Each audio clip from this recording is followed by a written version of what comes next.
Welcome to the Contemplative Library. I have the great privilege and joy to be here today with Fergus, Dr. Fergus Anderson, truly Renaissance human being of many arts and sciences. Fergus holds a PhD in consciousness studies, but also worked in violin building, education program development, and now latest, the nature of healing. And one classical trick to get with some of the magic touch of and saving grace of real life is to start by asking you, Fergus, how your own path has been that connected such diverse points in the landscape.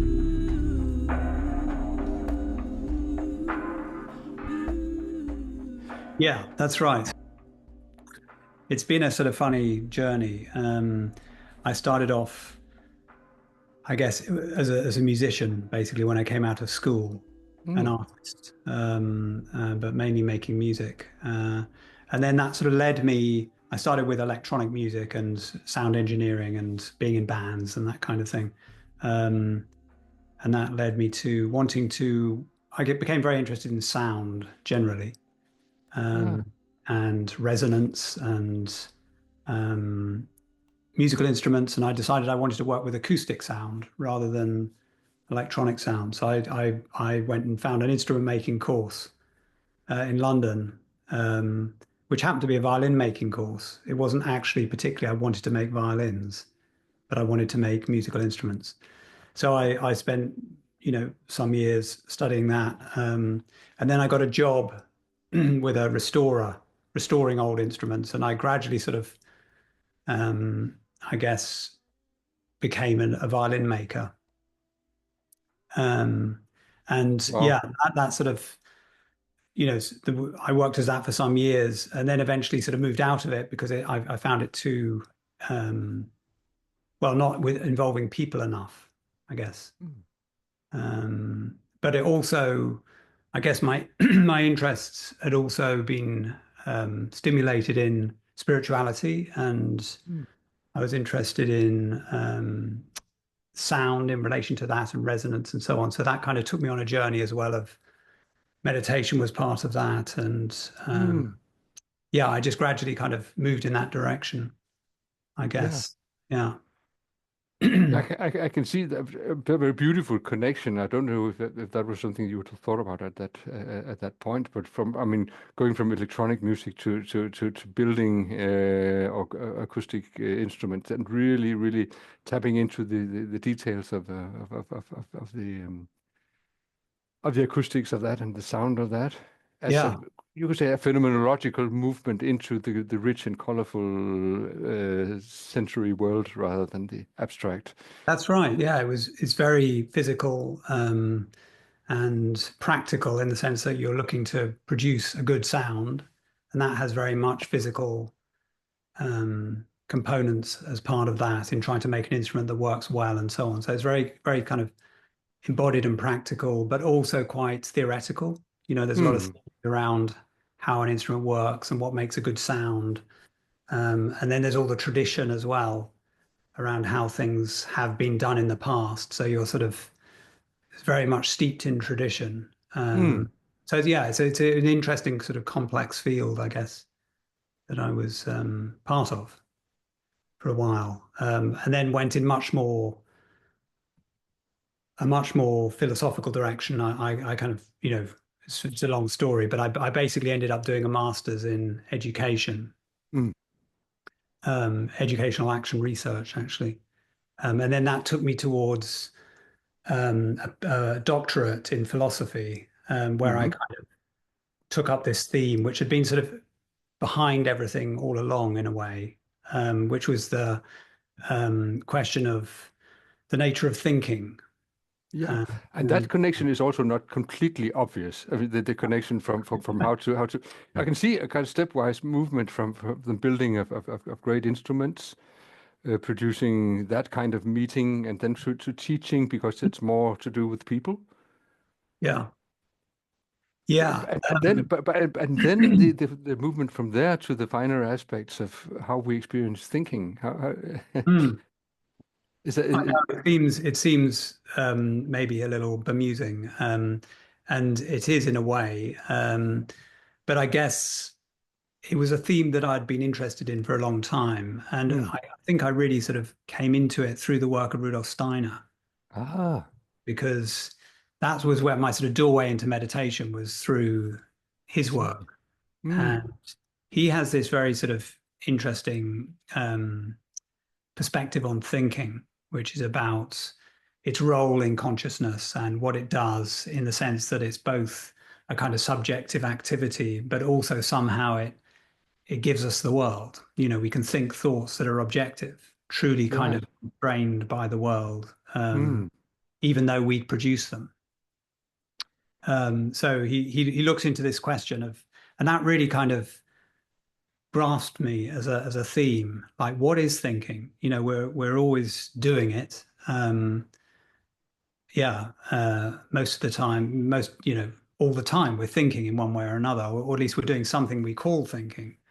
And yet, if you ask anyone what is thinking or what do you do when you think, most people wouldn't really have any answer to that question. They might not even understand the question.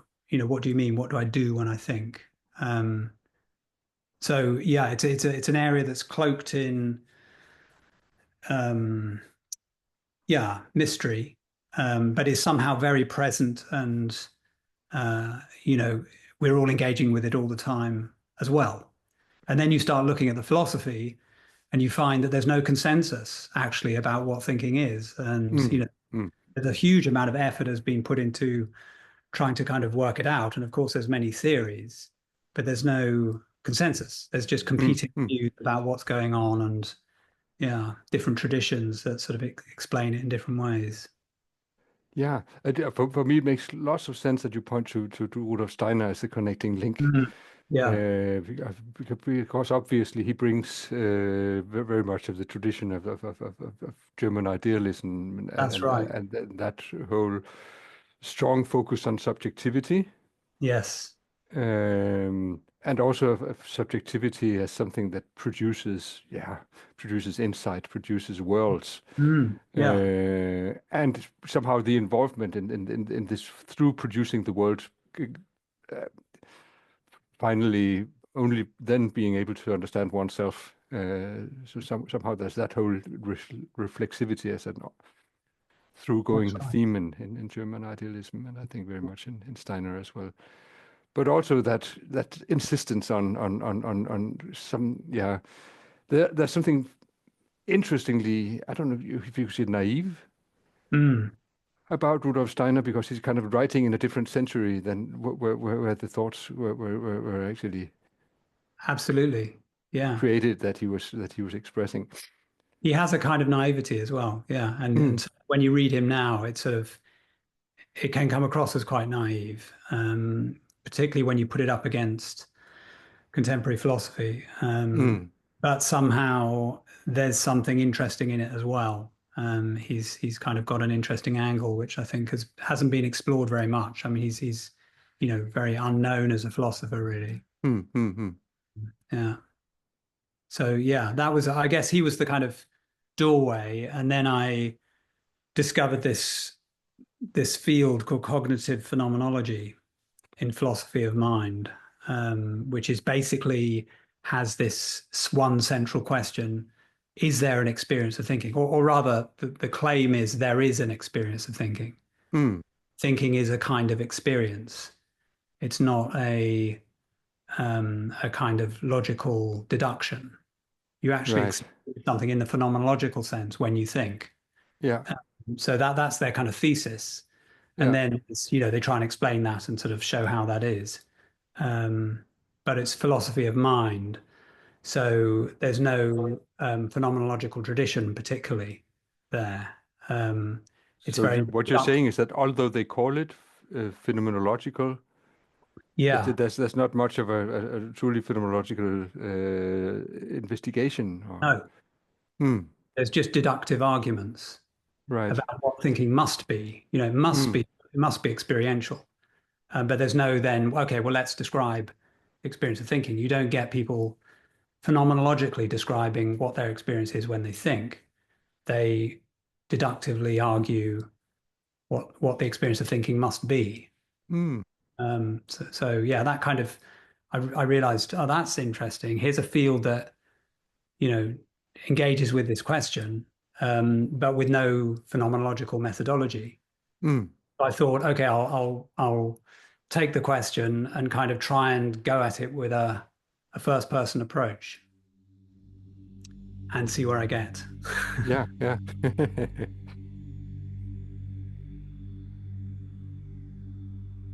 So this is a footnote. Editing this recorded dialogue a few days later, I realized that there are two things that it would be good to say here. First is that we're both referring to an article that Fergus wrote about this direct investigation of what the experience is of thought.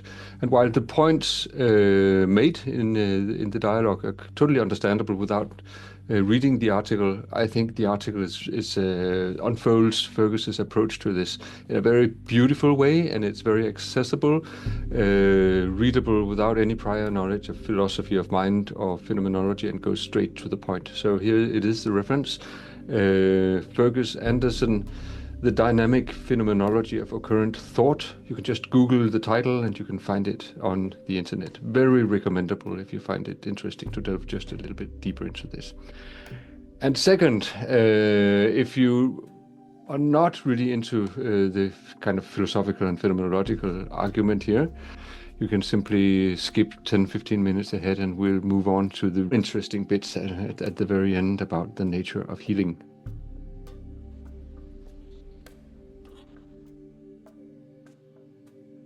It is really interesting. It's interesting. It's been totally interesting for me to read a philosophical text that actually proposes or instructs an exercise. Yes. Yeah. Well, of course, I mean, you could say that Descartes does that, and you could say that, Yeah. I mean, that there are people who are doing that in the tradition of philosophy, but it's definitely not very, it's not the mainstream, really. No, that's right. And yeah, in a way, it's obviously very easy to follow because there's no way you could not do what you're being instructed Mm. when it's being proposed to think of a particular word, such as, is it although? Yes. But already for me, just doing that, I mean, for me, that's a word in a different language. Then of course I can translate it, and Yes. something different happens when Yeah. so language definitely plays a part here. It's not just the abstract idea of what this thought kind of means, Yeah.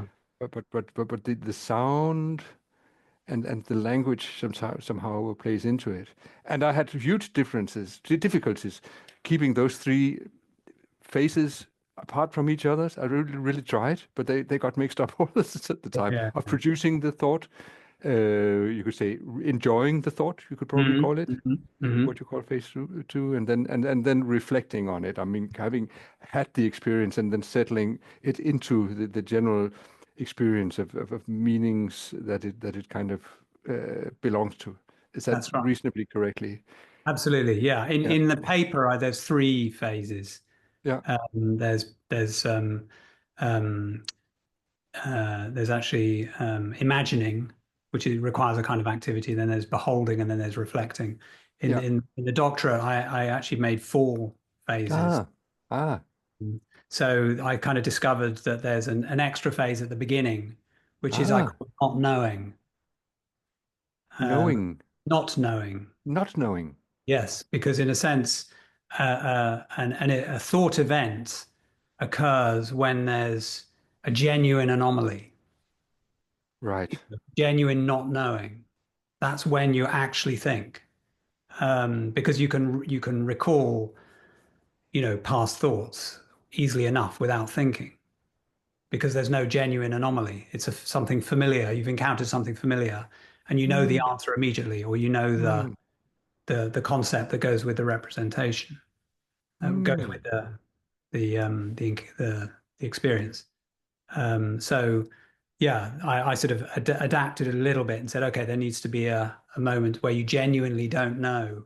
You have an anomaly. You meet something that you basically don't understand. Right. So that it sounds very Heideggerian, like the breakdown of the hammer. It goes from the Zuhandenheit to Vorhandenheit. That's pretty much that Yes, in the realm of thought that we're talking about here. that's right. Yeah. I mean, I didn't really look at Heidegger because I was in philosophy of mind. Yeah, yeah. I sort of all my references were all philosophy of mind. But yeah, Heidegger, I'm afraid, sort of didn't quite make it into the discussion. Yeah, Um, yeah, but that doesn't matter. But but somehow I'm just asking if it's kind of the similar kind of idea of the breakdown of the familiarity of things just yes, being business as usual. But there's some yes, kind of exactly. breakdown there, which is Yeah, yeah, absolutely. Yeah, I which think means that the thought all of a sudden becomes a kind of almost like an object, like the hammer becomes an object. I think so. Yeah, Hmm. that would be another way of thinking about it. Yeah, Wow. yeah, Yeah. That may also explain some of the difficulties that I have in doing the exercise. It's not. I'm definitely not. I'm sure you're onto something which is deeply true. That there is this kind of you're pointing to a strong sense of temporality in the process of being a thinker, right? yeah. And by doing so, I think that you're doing a generally phenomenological move, which is taking something that we're used to thinking about in a very abstract manner and Hmm. making it more directly lived and concrete, and getting some of the colorfulness of the real lived world back into it, so to Yes, speak. I mean, I genuinely tried to really describe what happens. Put aside all theories and just say, okay, let's try and first of all, find out what is, where do you encounter thinking, and then try and do it, and try and really describe it, and these kind of phases came up. And I can't, I go back to it now and again and sort of all think, yeah, how true was that? Was I really onto something or not? It's still a question Yeah, whether to think about it in a linear way like that, like the way I presented it, these sort of four stages that typically follow each other. Um, yeah, and to me, at the time when I was doing the research, it really kind of increasingly sort of appeared to me like something quite fundamental and true. yeah, But of course, that's when you get deeply engaged in something, and I was had to write a PhD, so I had to kind of make it coherent and had to sort of yeah, create a coherent argument. yeah, So I needed to sort of make it into something which now I've kind of let go of. yeah. I think it's interesting.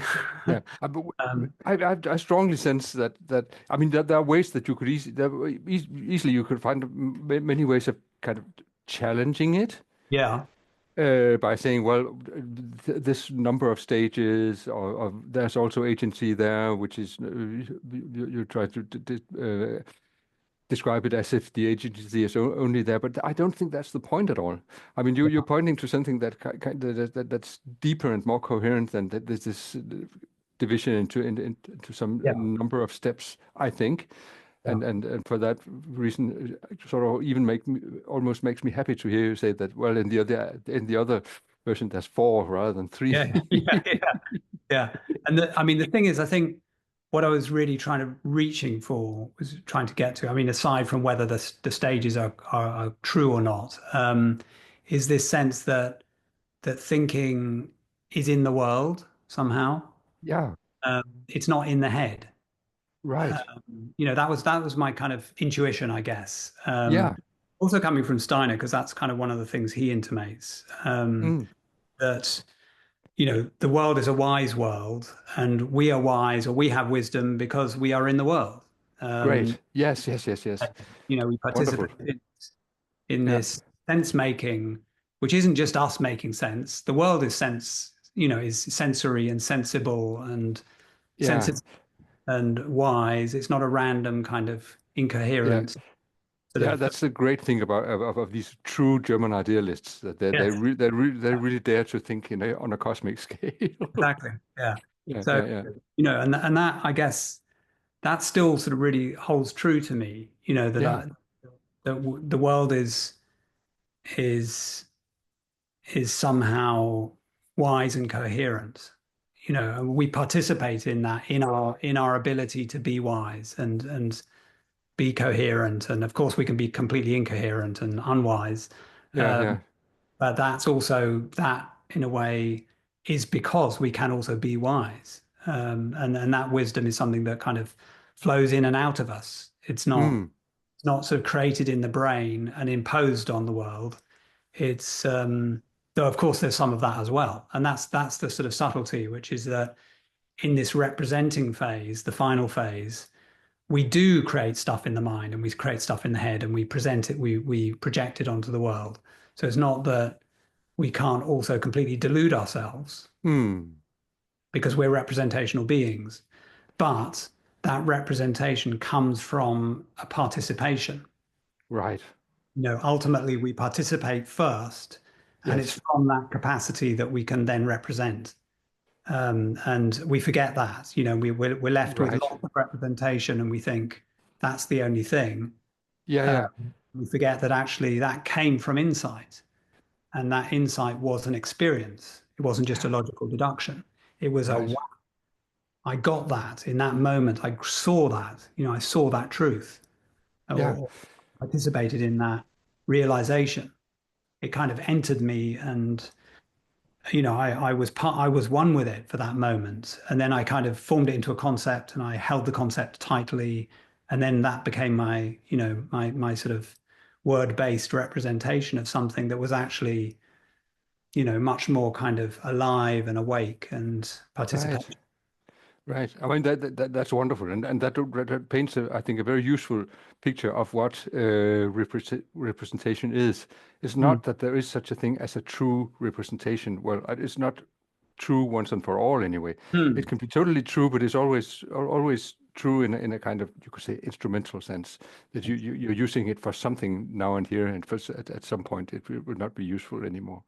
yeah. So that, but there's some aspect to that truth that you're talking about that goes beyond that or comes before that, and Mm, we'll be able to invent completely new ways of representing itself later. exactly. Exactly. Yeah. Yeah, yeah, yeah. So Which is I also, I mean, because one of the kind of objections, so to speak, that I first thought that, I mean, almost automatically that I would start to make on the kind of account that you gave mm, on the stages mm, of our current thinking. My PhD was on also in philosophy of time and process, okay. and so a main point there for in the kind of processual philosophy, Whitehead and Yes. Bergson and stuff like that, that I was very much into was the realization that time is pretty much always a construction. Yeah. So, so that if you make that kind of representation of the process, it's as if you were hypothesizing an underlying timescale. It Yes. looks like that at a certain Yeah. point, but that's Does. really not the point, because your temporal or processual statement or insight only becomes stronger by letting that go as well. Yes, and also, in a sense, the challenge of trying to formulate something that is actually, sort of outside of time to some extent in a kind of temporal way. Mm, right. The idea is that in these four stages, there is this stage of beholding. It requires a kind of letting go to begin with, Mm, sort of not knowing, and it requires a kind of agency. You have to, make yourself active, but ultimately it's a kind of standing back, yeah. and that's where um, something atemporal comes in, and that's also, I think, where the meditative tradition Yes. connects, because yeah. There's something about letting go that we need to let go of the kind of constructs, conceptual constructs, and sense of self and so on, Yes. Yes. in order for um, a more present and participatory mode of being to kind of come forward. Yes. Uh, that's also, I think, where the notion of healing comes in. That Ah, ultimately, great. Yeah. Okay. um, yeah. So that's where this is how I sort of thinking about it now is the present is ultimately something very alive and holistic and health generating in a way. The Mm, and the body is kind of living in the present in its living has a living presence that is very much kind of with us all the time, but we're always mm, kind of slipping into this representational awareness that mm, kind of misses that presence. mm. Meditation is sort of, the opening or putting aside the representational world to allow this sort of more present sense of being to come forward, I Right. guess, which is in the PhD is this sort of beholding phase that enables us to kind of to put ourselves aside and receive something of the world, Yeah. um, in knowing. In there specifically, it's in the knowing context, but in the sense of being, of actually in meditation, you sort of you open up that space and you kind of live in a sense of presence or kind of present moment awareness, uh, into which a kind of healthy, natural, healthy sort of forces can start to work, I guess, to put it in a Mm, mm. maybe slightly simplistic sense, but yeah, so health has something to do with that as well, in Yeah, other words. that's very rich. I mean, but maybe I don't know. But maybe we can explore it a bit deeper. Mm. Maybe we don't have the capacity to do that. I don't Yeah. know. But we could try to play with it, because I suppose that, I mean, if that kind of presenting, self-presenting and self-expressing kind of living wholeness, Mm. that thought and language and the word really comes out of. I mean, it's in a way always present, but the way it becomes unpresent to itself is by, I mean, getting lost in representations, I suppose, as Yeah. we were talking about before. So that a first necessary step in meditation very often is to kind of do that silencing or epoche, Yeah. uh, which is obviously not something you can do all the time, because you have to be active in the world and be dealing with the representations and so Mm. on. So, which would somehow correspond to the idea that you find in many meditative traditions, that this is that the um, that is only the first step, the silencing, Yes. and that later you will more or less be able to be with all the sounds of the world or all the activities of the world and still have that whatever wakefulness or Yeah. wisdom source. I think you said something really wonderful that somehow is not, because now I can hear myself just echoing something that I heard from my Buddhist teachers. But you said something, you really gave some sort of very interesting, different or more Western words to it before, when you talked about wisdom being there in the world and not Mm. just being carried by us. Mm. Um, so that the healing in that sense would also be reconnecting not just with some kind of infinite source of health inside yourself, but really to an aliveness with the world, right? Yeah, I think so. Yeah. And in the sense that, we live in this world that's so full of, so saturated with our representations, our human representations. And now I'm thinking, say, about a building. Here I am sitting in a room, a rectangular room, with windows and lights and all sorts of electrical bits and pieces and chairs and whatever. And they're all kind of, we're immersed in this world of representation, where we've sort of reformed the world according to how we conceptualize it, Mm, according to our needs and so on. But in and amongst that is nature, the living world, which we mm, sort of, in amongst this kind of very conceptual in a sense, dead world, the kind of our technology and so on, though maybe technology is coming alive as well. I don't know. But, um, the natural world somehow seems to me to be this immense pointer that's growing through the cracks of the concrete always, you sort of, Mm. it's amazing how nature's always kind of pushing through in these Right. beautiful little alive plants that just kind of spring up everywhere. It doesn't matter what you do, how sort of grim and drab the place is, there's always some little plant kind of pushing through and just finding its little niche and kind of Mm. doing it anyway. And I think that's a sort of symbol in a way of how yes, there's this living spark within us, that's also in the world, and we see it in nature. We Mm. sort of, that's how nature can be so healing as well. Is that we're of nature. We are nature beings in a way, and we kind of we yeah we can become very estranged from that, which I think is often where illness originates in one way or another.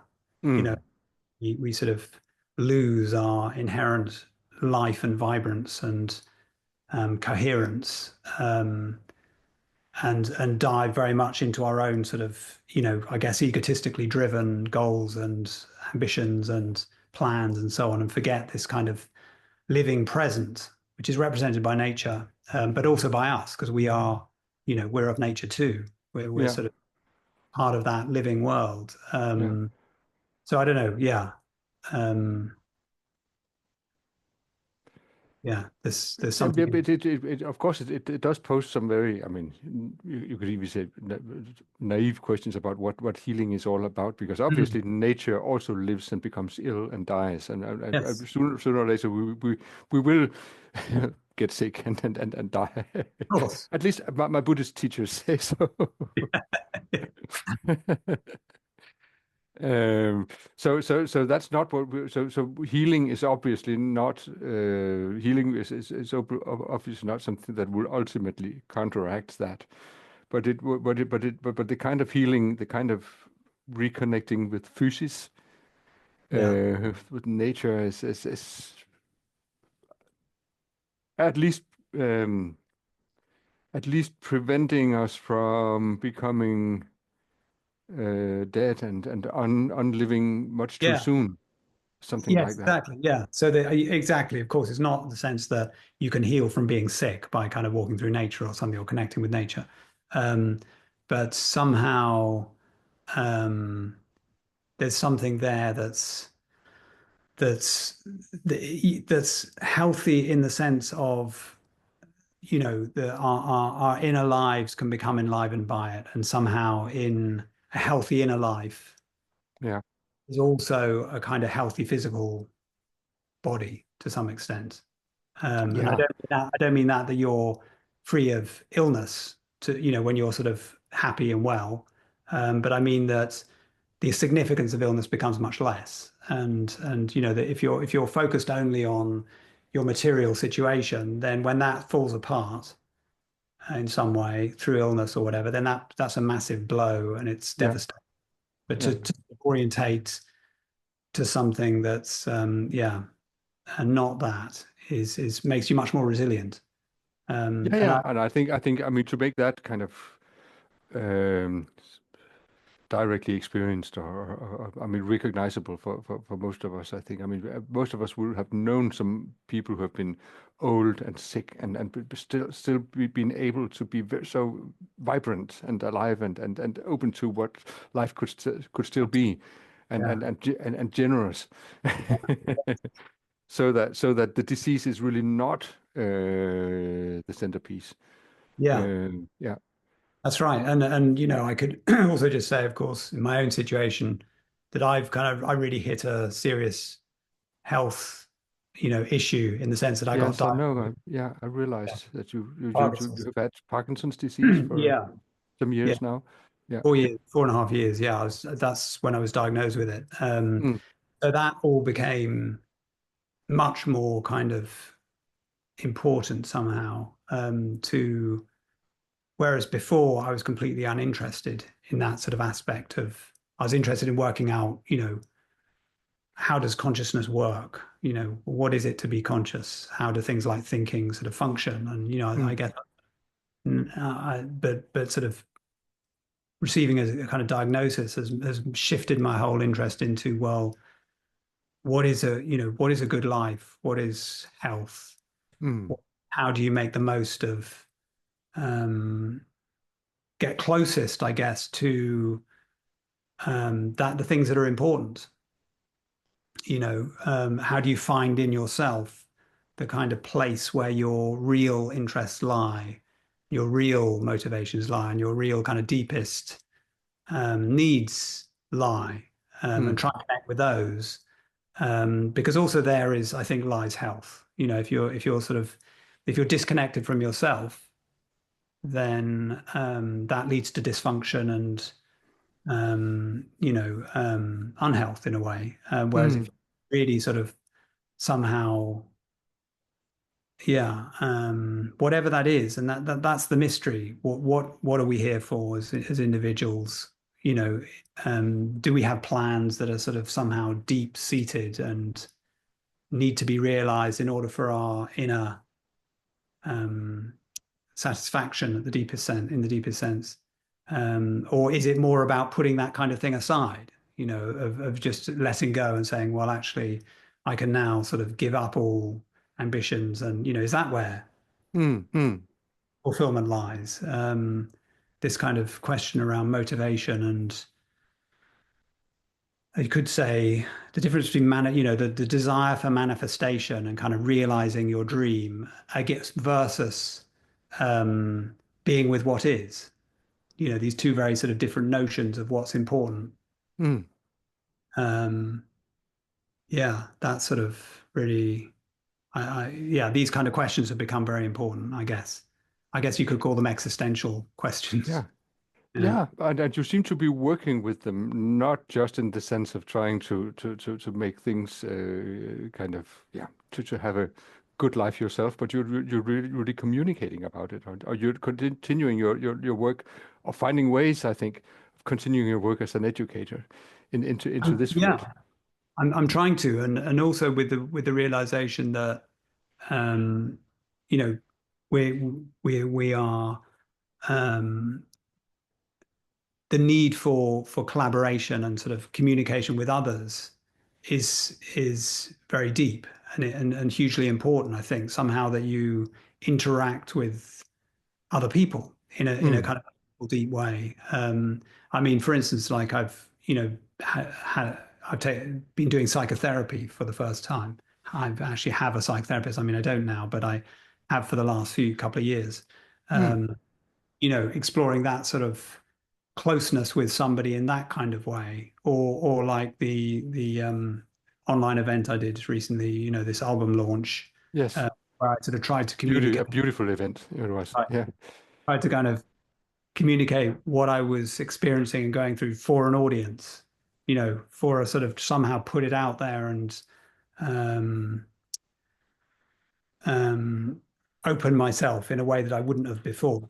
Mm, Communicate, okay, this is what I'm trying to do, this is what I'm about. That's another way, I guess, of sort of trying to connect with something outside of myself and allow this sort of flow of you know flow between the barrier of myself and the world and other mm, people and so on to beautiful, get more beautiful. amorphous.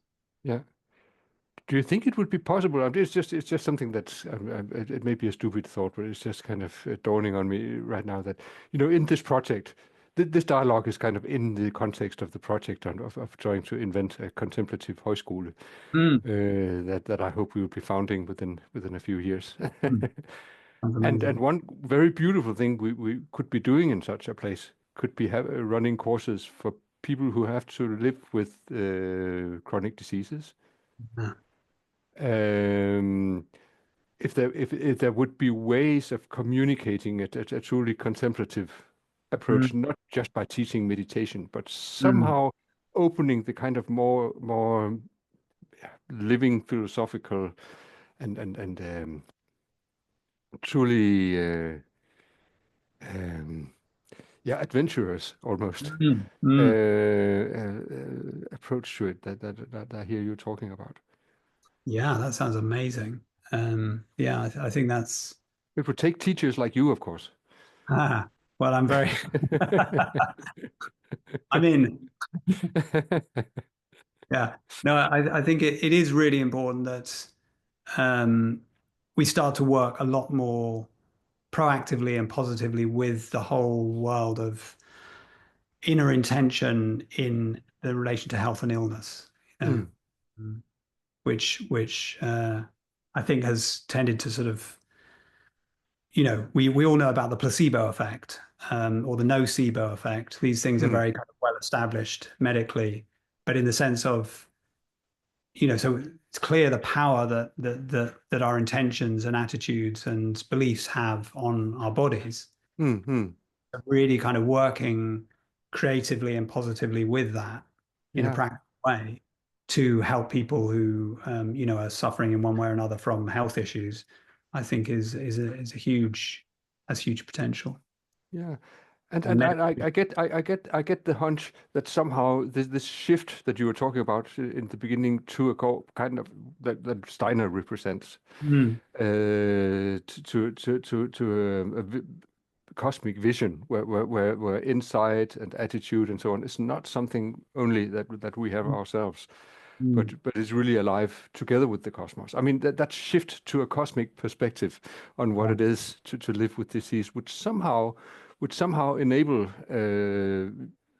I suppose, your students in this imaginary course to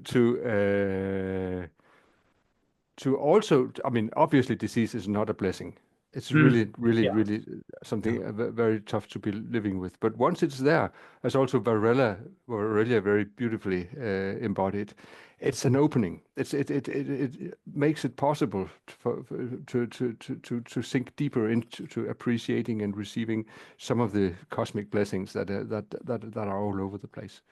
Yeah, definitely. I've certainly found that. It's kind of it's an absolute disaster in one level. But it really is a genuine opportunity, and I can also kind of look back and think, in certain how in a certain way how stuck I was, uh, Mm. in some respects, and how the diagnosis has freed me to think in a new creative way around stuff Wow. which I wouldn't have thought about before. Mm. Mm. But definitely, in my sense, it's brought me a great gift as well as being an immense pain in the ass. Of course. And yeah, if I could press a button and sort of do away with it, I would. So, Of course. I can't. And so all I can do is try and really, um, yeah, make it something positive, which is what I'm trying very much to do now. Yeah. Hmm. Wonderful. So we actually made it all the way to the healing, I think, Yeah, and to a great version of it, yeah, because I think this is not this cosmic scale of healing. In a certain way, of course, cosmological visions are very much there as a part of the scene of alternative therapies. yes, they are. Alternatives, ways of narrating the world and the body. Yeah, But very often it becomes, it's as if it's not completely understood what it's actually doing there, because it's as if people are just trying to make it kind of an alternative science, which doesn't really work very well as.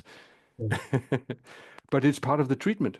The telling, the narration, the kind of the subjectivity, producing meaning out of it yeah. is the treatment. It's not the explanation Absolutely. of, Yeah, yeah, yeah. And doing that with others, the dialogue, yeah, particularly with, uh, I mean, I guess in a sense we all carry kind of afflictions of one sort or another, and of course. yeah, meeting over that, not in the sense of kind of sort of wallowing in it, but in the sense of helping, really helping each other to kind of find the good in it, and Mm, also say reaching to a cosmic dimension, really trusting that, and sort of living creatively with this possibility that we live in a wise world, and mm, these things have a sense. To be ill is not just a kind of bad luck, without being kind of, you know, too karmic about it. But there's something that, yeah, there's a wisdom in that too, basically. And mm. working with that wisdom is something that I think is a great potential. Wonderful. So I Mm. think this will probably be about the point where the gong sounds, Yeah. and we kind of round off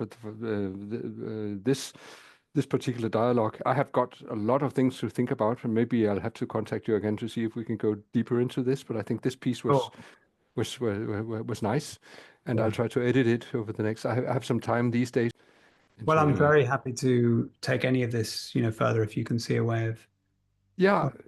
Yeah, it. great. And also, I mean, I really mean that about, I really think you should be teaching courses on this. Oh, well, I'd love to do that. Yeah, That's really definitely, if you can see a way that that would be possible, then yeah, I'm yeah, up for it. Yeah.